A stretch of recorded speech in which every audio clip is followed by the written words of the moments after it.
Во денешното издание на регионалните вести ќе гледате. Наматичните лекари паѓаат најголем дел од обврските во време на пандемија. Тие се жалат дека се преоптоварени со работа, а не се наградени. Средствата предвидени за новогодишна декорација пренамени за купување на таблети за ученици од социјално ранливи семејства. Државното музичко училиште Тодор Скаловски Тетоец од Тетово прослави 70 години постоење.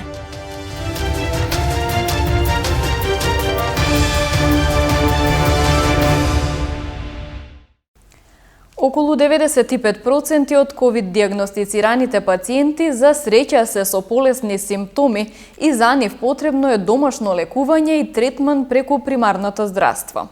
Поради тоа, токму наматичните лекари паѓаат најголемиот дел од обврските во време на пандемија. Тие се жалат дека се преоптоварени со обврски. Во битката со пандемијата речиси 10 месеца деноноќно се и матичните лекари. Тие ги водат болните од COVID-19, секојдневно контактираат со секој од нив, ги упатуваат на тестирање и дополнителни испитувања. Исто така одговараат на потребите и на другите пациенти, а се презафатени со административни процедури. Овој период примарното здравство е преоптоварено, вели координаторот на матичните лекари од Тетово, доктор Светлана Трифуновска. Еве скоро 10 месеца матичните работат деноноќно без ден одмор. Значи покрај редовната работа што се ја вршиме нормално во амбуланта, прегледи, интервенции, значи преку мој термин секој момент ги следиме. Тестовите на пациентите, кој е позитивен, кој е тестиран, дали има значи било каков термин за тестирање, и тоа беше проблем одреден период, знаете. Имаше и недостаток на термини за тестирање. Ги следиме деноноќно сите наши пациенти, по не знам колку пати се јавуваме, прашуваме како се. 90 и да кажам 5% може и повеќе од пациентите се третирани од матичните доктори, затоа што се со многу лесни симптоми, некои немаат симптоми. Значи клиничката слика дозволува да не морат да бидат испратени во болница и хоспитализирани. За да се заштитат пациентите, матичните продолжуваат да ги извршуваат и административните процедури за другите институции. Откако и повеќе оддели во болниците се пренаменија во ковид центри, тие ги покриваат и специјалистичките гранки. Пациентите вие нема кај да го испратите едноставно. Се е ковид. Значи тој дел се трудиме да го покриеме во консултација со колегите, така да во овие вонредни состојби матичниот лекар е премногу оптеретен. Сите обврски што беа во фондот, почеток многу добро знаете дека ни фонд, ни сите служби не работеа, се идеше електронски преку нас. Документи, скенирање, боледувања, ортопедски помагала, се што постои преку мој термин, преку интернет успеавме да ги закажуваме. Значи тоа беше една и не беше. И покрај тоа што се вратија сите служби назад, обврските си остана како некој поедноставен начин еве да ги заштитиме пациентите, да нема групирања, да нема собирања, да нема изложување на ризик. Инаку вчера председателката на Сдруженијето на приватни лекари на Македонија Лилија Чолакова-Дервишова за МИА изјави дека матичните лекари се разочарани, зашто здравствените власти ги изоставиле од финансиската поддршка. Пациентка од Тетово не дочека да се оперира на неврохирургија. Почина од компликации на коронавирусот, кој го доби во болница. Сторија на Милена Вуческа. Пациентката од Тетово, која требаше да се оперира од тумор на мозок, но на неврохирургија одбиваа да ја направат операција, почина од компликации на коронавирусот со кој се зарази во болница. Семејството е крајно разочарано од негрижата и непрофесионалноста. Ја однесовме да излечиме, ја вративме почината, вели синот Жарко. 2 недели упорно се обидувале да стапат во контакт со болницата за да дознаат за состојбата на неговата мајка, но залудно. Единствениот повик што го добиле бил само за да им соопштат дека починала. Се сомневаат дека не добивала соодветна грижа. Ние, значи, дознавме се колку е вистина, немале анестезиолог. Значи, и еден од докторите ни го потврди дека нема анестезија. Кога разговаравме, истото ни го потврди дека немале анестезија. Голготата им започнала крајот на ноември кога ја однеле во Скопје да се оперира. Како што дознало семејството, лекарите ја одолговлекувале операцијата, оти немало анестезиолог. Вртено е повеќе броеви. Значи многу пати е вртено. Никој не ни се јавуваше, значи да ни каже како се третира жената, како е, што е. Значи она беше неподвижна, полусвесна. Значи она не може самата да се храни, не може самата вода да пие. Значи ние немавме никаква информација. Ја ga однесов за да се излечи, а не за да се добие уште една болест која за нејзи е фатална. Жарко вели дека ќе бара правда и одговорност за случајот. Оти верува дека доколку мајка му ја оперирале навреме и не би се заразила со ковид во болница, се уште ќе била жива. Новата 2021 година гостивар ја пречекува со скромно украсен плоштад, каде се поставени елка и неколку други декоративни реквизити. Поголемиот дел од средствата предвидени за новогодишна декорација, општината ќе ги пренамени за купување на таблети за ученици од социјално ранливите семејства. На неколку денови пред почетокот на новата година, плоштадот во Гостивар го измени ликот во духот на празнувањето. Сепак, овој пат новогодишното украсување на градот поминува поскромно. На плоштадот поставена е елка, како и неколку други декоративни реквизити, на кои секако најмногу им се радуваат дечињата. Од општината информираа дека најголемиот дел од средствата предвидени за новогодишно украсување, односно околу 70%, ќе се пренаменат за купување на таблети за ученици од социјално ранливи семејства. Ова година се сменети поради пандемијата и решивме дел од тие пари да бидат пренаменети за купување на 100 таблети кои ќе бидат распределени на деца од социјално загрозени семејства и помал дел од нив ќе биде за украсување во централниот дел на градот, но тоа ќе биде скромно украсување за да заштедиме средства во оваа криза која е предизвикана од пандемијата. Деновиве во родниот крај пристигнаа и дел од печалбарите. Годинава поради пандемијата нивниот број е помал, но низ градот сепак се забележува поголема раздвиженост.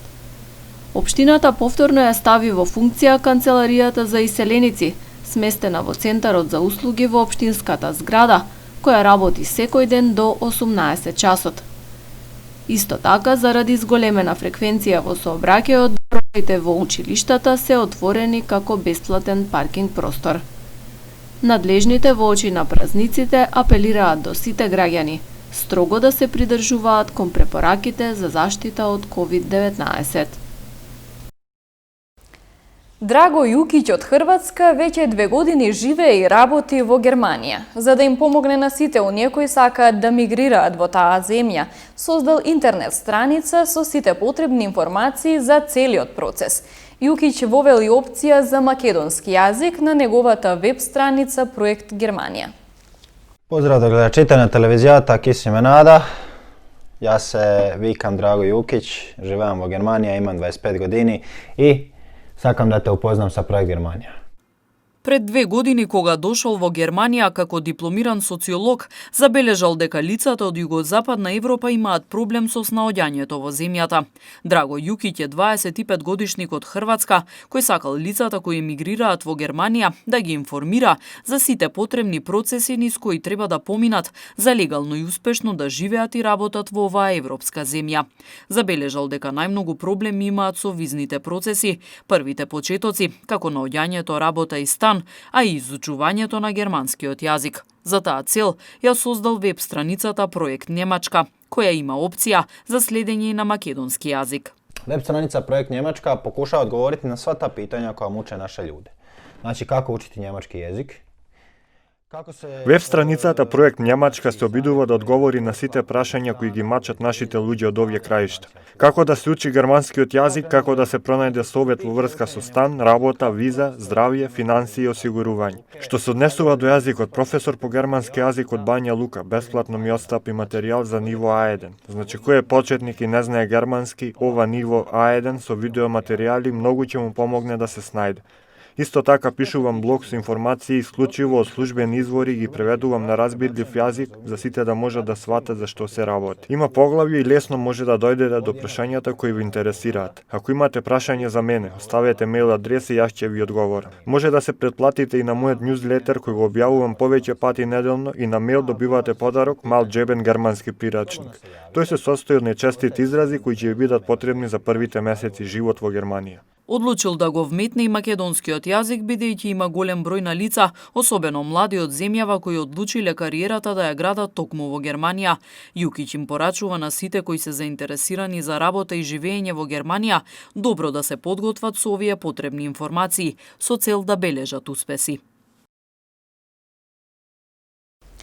Државното музичко училиште Тодор Скаловски Тетоец од Тетово прослави 70 години постоење.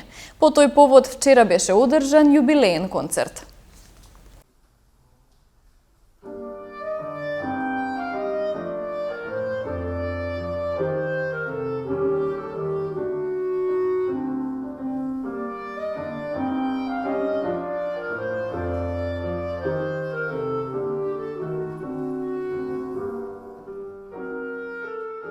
Со јубилеен концерт, вчера Државното музичко училиште Тодор Скаловски Тетоец од Тетово одбележа 70 години од основањето.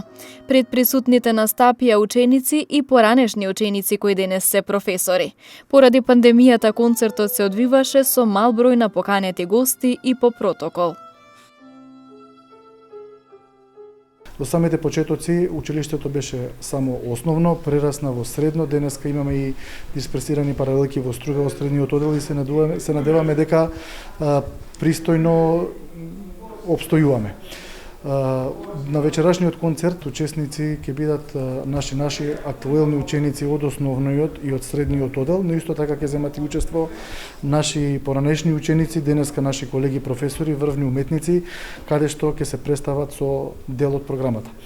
Значи, програмата ќе се изведат дела од француски автори, од германски автори. Нормално е дека со пандемијата некои работи не можеме да ги како што сакаме организираме, меѓутоа се надеваме дека пристојно ќе биде ипак дел од нашата настава, значи во нашето училиште се одвива со физичко присуство, се работи за индивидуалната настава по инструмент, каде што ни е дозволено присуство, така да колегите професори може да спремат со учениците дел од програмата каде што би можеле да се представат соодветно и успешно. На 1 февруари 1950 година училиштето се формирало со решение на Народниот одбор на општина Тетово. Наставата започнала на 1 март во истиот објект во кој се наоѓа и денес. Со ова училиштето е меѓу првите музички училишта во земјава. Поради одредени недоразбирања со општината во 1962 било затворено, а по 5 години на иницијатива на група граѓани повторно отворено. Од 2001 година училиштето се преименува и кон постоечкото име, Основно музичко училиште, го додава името на композиторот академик Тодор Скаловски Тетоец, основоположник на музичкиот живот во Македонија по Втората светска војна. Лишен од слобода Тетовец со над 1100 парчиња пиротехника, приведен е и сопственик на угостителски објект во Тетово, работел по дозволеното време. Полициски службеници на СВР Тетово вчера на улица 146 во Тетово привеле 50 годишен тетовец, кај кого биле пронајдени и одземени 1116 парчиња разновидни пиротехнички средства, претежно петарди. По целосното расчистување и документирање на случајот ќе му биде изготвен соодветен поднесок по Законот за заштита од експлозивни материи. Вечерта околу 20 часот пак извршена е контрола во угостителски објект во Тетово, собственост на 24 годишникот Тетово, и констатирано е дека објектот работи по дозволеното време и имало послужено 12 гости. Собственикот е лишен од слобода, а објектот е времено затворен. Инспектори од СВР Тетово во соработка со Државниот пазарен инспекторат по документирање на случајот ќе поднесат соодветна пријава против него, а во врска со член 206 од Кривичниот законник на Република Северна Македонија, информираат од МВР.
Овде е крајот на регионалните вести. Ви посакувам убав остаток од викендот. Пријатно!